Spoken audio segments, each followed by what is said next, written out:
समजा आमचा पक्ष असे सगळे आम्ही तर होतो त्यांच्याबरोबर, पण असे जर आपण एकत्रित एक रणनीती करून जर लढलो असतो तर आजचं चित्र 100% वेगळं आपल्या सगळ्यांना बघायला मिळालं असतं. दादा रुपाली ठोंबरे ज्या अजित पवार गटाचे नेते आहेत त्यांनी असा आरोप केलाय की ज्या मशिनरी त्यांना त्याची आयडी दिली होती त्या आयडी मशिनरी मतमोजणी करताना त्या मशिनरी नव्हत्या. नाही, इलेक्शन कमिशनला मी विनंती करेल ठोंबरेताईंच्या वतीने, तसंच इतर जे सर्व उमेदवार आहेत ज्यांनी कुठेतरी आक्षेप घेतला असेल इलेक्शन प्रक्रियेवर, की त्यांना तुम्ही विश्वासात घेऊन त्यांचं म्हणणं तुम्ही ऐका, ते काय म्हणतात त्याच्यामध्ये जर तथ्य असेल तर इलेक्शन कमिशननी लोकशाही लक्षात घेऊन त्या मतदाराचं ऐकून त्याच्यावर ऍक्शन घेणं हे अपेक्षित आहे. इलेक्शन कमिशन त्या बाबतीत लक्ष घालेल का हा एक मोठा प्रश्न आहे. त्याच्यावर काही कारवाई करेल का हा दुसरा महत्वाचा प्रश्न आहे. पण कुठल्याही उमेदवाराचं कुठेही काय म्हणणं असेल तर ते ऐकण्याची जबाबदारी, संविधानिक जबाबदारी ही इलेक्शन कमिशनची आहे. दादा, दोन्ही राष्ट्रवादी एकत्र येत आहे, स्थानिक लेवलवर तुम्ही अधिकार दिलाच नव्हता, मग आता एकत्र होण्यात काय म्हणजे अडचण काय, नेमकी अडचण कशाची एकत्र होण्यासाठी? एकत्र व्हायचं नाही व्हायचं शेवटी तो वरिष्ठ पातळीवर निर्णय तिथे घेतला जातो.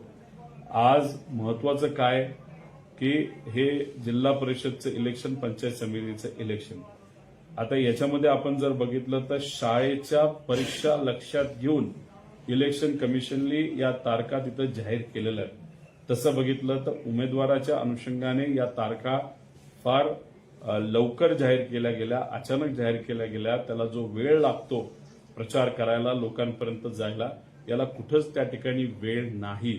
आणि अशा परिस्थितीमध्ये पक्ष एकत्रित यायचं नाही यायचं ह्या जर चर्चा आपण करत बसलो तर मग कार्यकर्त्यांना तिकीट द्यायचं कुठं, कसं लढायचं याच्यावर चर्चा कोण करणार.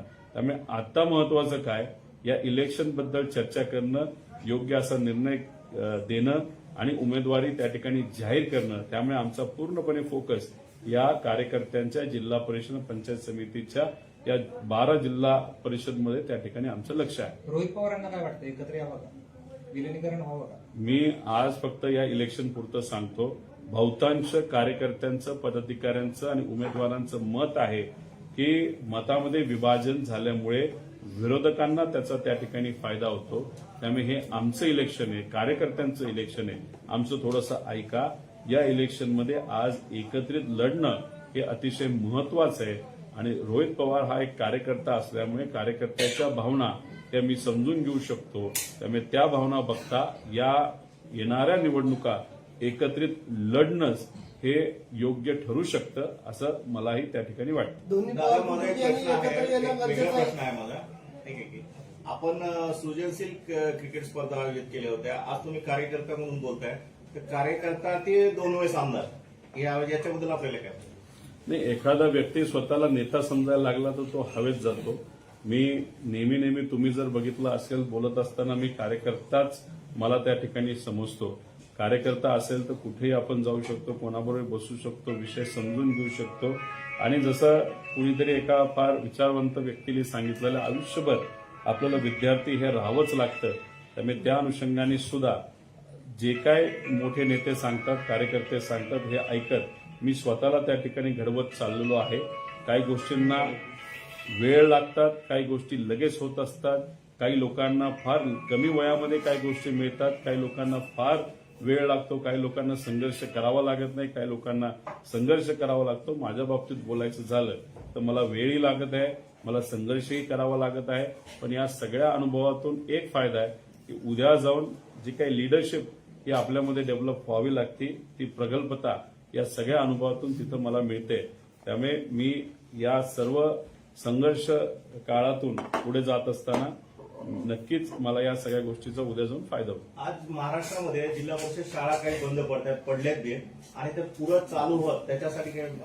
नाही, अधिवेशनामध्ये सुद्धा तुम्ही जर बघितलं असेल, ठीक आहे आम्हाला बोलून देत नाहीत ते वेगळी गोष्ट, पण हे प्रश्न आम्ही मांडलेले, त्यातले काही प्रश्न हे अधिकृत सुद्धा झाले होते. त्याला प्रश्न उत्तरं ही सरकारकडनं देण्यात आली होती, ती पण आम्हाला खूप काही पटली होती असं नाही. पण आम्हाला चर्चा करण्यासाठी तो वेळ न मिळाल्यामुळे ते प्रश्न मात्र दुर्दैवाने त्या ठिकाणी चर्चेत आले नाही.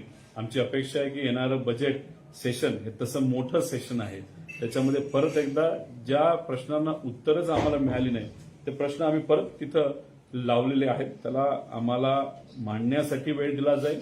त्याच्यावर उत्तरं आम्हाला नेत्यांकडनं नाहीतर मंत्री महोदयांकडे मिळतील अशी मी अपेक्षा करतो. पण तुम्ही मांडलेला मुद्दा हा महत्वाचा आहे. शाळा बंद होणं हे योग्य नाही विद्यार्थ्यांच्या भवितव्यासाठी. त्यामुळे त्या चालू राहाव्यात यासाठी आम्ही तर आमच्या लेवलवर विरोधी पक्षातले आमदार म्हणून तिथं प्रयत्न करत आहोत. 29 महानगरपालिकांचा निकाल लागलेला आहे. खरं तर अजित पवार भाजपची परिस्थिती, अजित पवार आणि एकनाथ शिंदेची परिस्थिती तुमच्या नजरेतून कशी वाटते? ते याच्यामध्ये भाजप नक्कीच त्यांचा जर आपण परफॉर्मन्स बघितला तर तो खूपच चांगला परफॉर्मन्स आहे. त्याच्यामध्ये जे देवेंद्र फडणवीस साहेब स्वतः प्रत्येक गोष्टीमध्ये लक्ष देऊन होते त्यामुळे त्यांना चांगलं यश तिथं आलंय. आपल्याला हे स्वीकारावंच लागेल. राहिला प्रश्न एकनाथ शिंदे साहेबांचा आणि अजितदादांना, हे स्वतः समोर जाऊन लढणारी माणसं आहेत. पण भाजपकडनं एक खासियत अशी आहे की ते सिस्टमवर जास्त लक्ष देतात. मतदार नोंदणी झालीये का नाही झाली याचा पूर्णपणे अभ्यास करतात. बूथ लेवलला जाऊन भाजप हे काम करतं.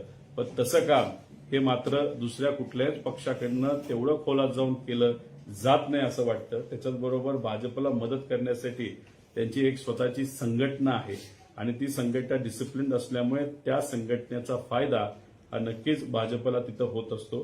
त्यामुळे येत्या काळामध्ये आमचा पक्ष असो, दादांचा असो, नाहीतर एकनाथ शिंदे साहेबांचा, काँग्रेसचा असो, नाहीतर उद्धव ठाकरे साहेबांचा, नाहीतर कुठलाही असला तरी त्यांना सिस्टमवर आणि ज्या पद्धतीने मतदार नोंदणी केली जाते, डिलिशन केलं जातं, या सगळ्या गोष्टींवर म्हणजे सायंटिफिक पद्धतीने इलेक्शन हे आपल्या सगळ्यांना लढावं लागेल, जे आज आम्ही लढत नाही.